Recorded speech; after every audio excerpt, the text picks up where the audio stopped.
Got kind of cold up there on the top of TV Tower Hill.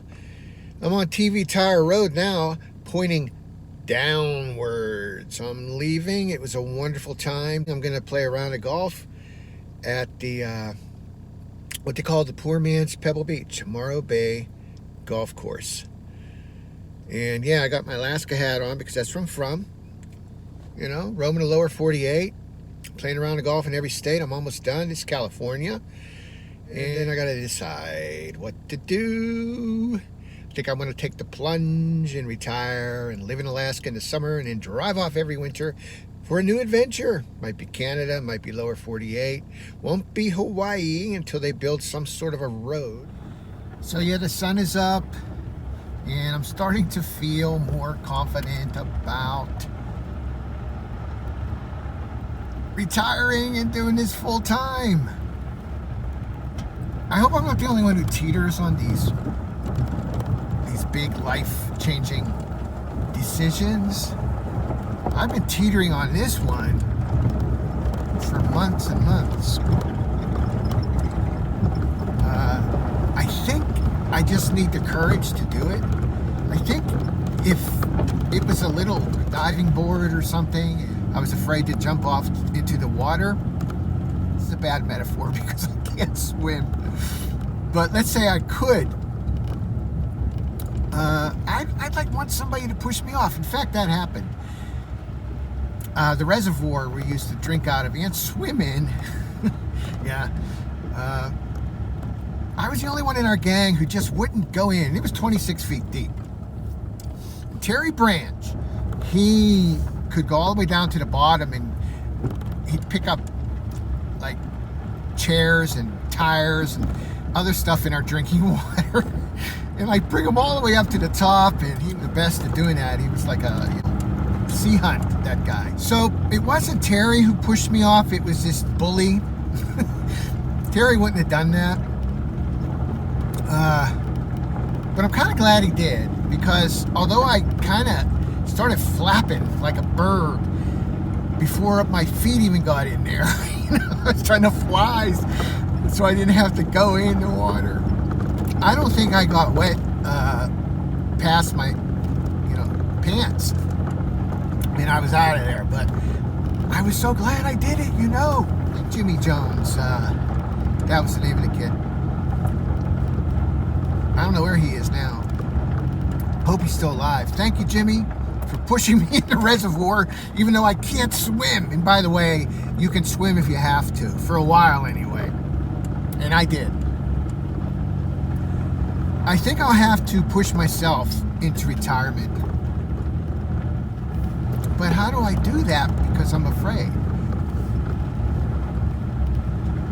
I'll have to hypnotize myself, huh? I'll just act as if I'm not afraid for the 10 minutes it'll take to go quit. Burn the bridge. We'll see. So I want to make a correction. I never thought of Jimmy Jones as a bully. He was more like he was really strict. He didn't really seem to have a lot of fun, but he was a friend. He was part of our gang, and he had some issues, but we all did. And when he pushed me off the reservoir wall, he was doing it because I think he thought it through and knew that I needed to do this. It was like tough love. So I miss all of the people who helped me to grow up after my dad died. The more years that go by, the more I realized that they were, my second family. Because I was withdrawing from my original family. I was withdrawing from everything that had to do with,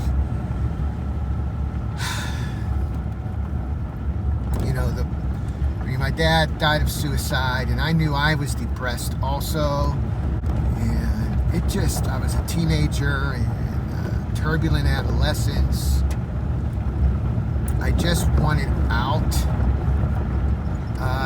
know, I was with my friends who were also needed out, and we were out all the time. You know, we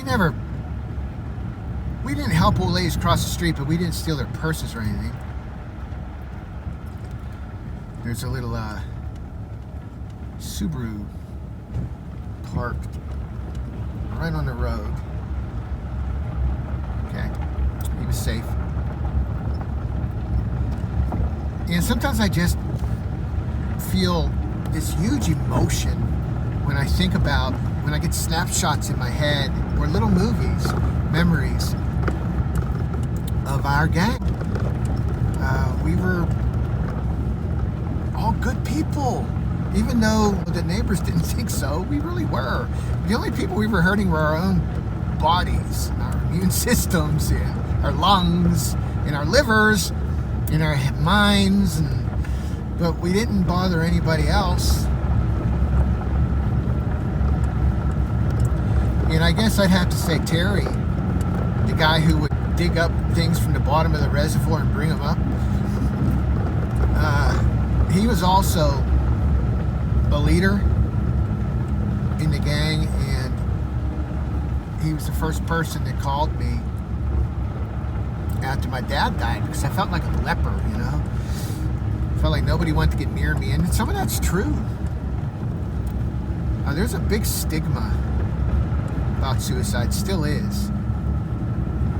But Terry called me and invited me down his house like nothing had happened, and I needed that. I went down, and the Christmas tree was up. His dad always had a Christmas tree that was way too big, so they had to cut the top off. It looked kind of like a pyramid that was eroded from the top down about 12 feet or whatever. You know, one of those ruins. But I remember sitting on the couch, and it was just like a normal thing. I don't know what we were doing, but we went outside, obviously, because Terry didn't stay inside either. But when I came down to meet him, I knew that maybe life could go on. You know, so, and Terry's still around. I still talk to him a lot, actually. And he helped me and a lot of people. He would call everybody every day. Terry needed a lot of people around him. And the people he called needed Terry, you know. I did.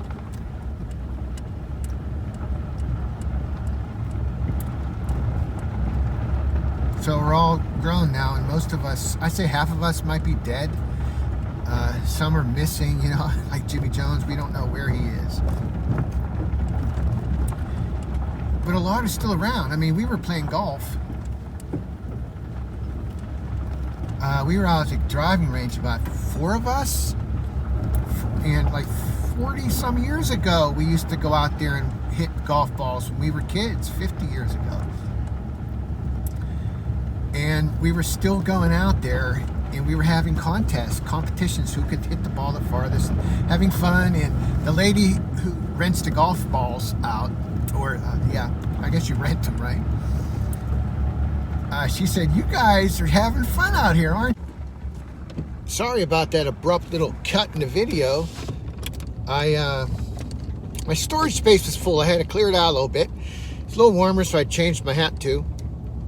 But yeah, the lady said to us, we're like, what, 50 or 60 years old at the time? Yeah, this was like 2 years ago. And a lady, she goes, "You guys are having fun out here, aren't you?" You know, we were 60 years old, and we were acting like we were kids again. We were having competition about who could hit the ball farthest or hit the target, and arguing. And so I feel really lucky to have some of my friends left. I miss a lot of them. You know, everybody has this going on when you get to be about our age, right? Mac, I miss you. Bobby, Jimmy's brother, I miss you, man. Dougie, Danny. Anyway, so we're out there. Terry and I looked at each other And I said, Terry, I just saw him. He's like, who? The guy. So 50 years before that, we were about 10. We were out there. Terry's dad brought us out there because he had a horseshoe tournament and he just turned us loose. We were in the woods. We got behind the driving range and decided, we started seeing golf balls, you know? And we're like, oh, let's take some. They're in the woods, they're free. And, you know, they're from the people who hit them in the woods, and the ball snatcher doesn't go that far, but we were snatching them. And then we got greedy and started picking them up closer to, because there were more of them, closer to the driving range. And we started picking them up while they were still rolling. I mean, we were bad. And the guy, the son of the guy who ran the place, jumped in his golf cart, just came speeding out. I remember we tried to grab a couple more before we started to run.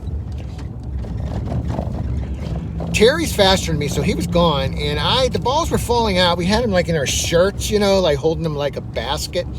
And I went back to pick a couple up. I'm like, this guy's not going to run into the woods, and he did. He ran into the woods silently, swiftly, and all I remember is I was kind of jogging away, and somebody tackled me from behind, and I let out a scream. And I still hear everyone who wasn't even there say, Vic, remember the scream? Yeah, it was a blood-curdling scream. Anyway, Terry came back up once I was caught because we're in it together. And we picked up balls for the guy. And he was still there. He was there that day when we were 50. He ran the place now. And I'm like, that's the guy who chased us and tackled me. Not making this stuff up, you know. So what a childhood we ended up having. I feel grateful that we survived it, because we did some stupid things and we were bad to our bodies. That catches up with you, you know. So I have today, and I'm grateful for that. And thanks for watching the video through all. Whoa, this is beautiful. Let me show you one more thing. I apologize for the second abrupt cut in this video. I must have erased whatever beautiful thing I was going to show you. So it's probably a good time just to tie up some loose ends, because I went off on a bunch of tangents there. And I did say I was going to go golfing, so this is the golf course. You can see Morro Bay behind there. Beautiful. Grateful to be able to golf. So this is about gratitude, I guess. And, you know, I should tell you that I ended up retiring. And it's scary, but I don't regret it. In fact, I'm grateful that I'll have the time now to go back and see my old friends in Pittsburgh and my family. Yeah, gratitude. Thanks again for putting up with my imperfections in this video and in life.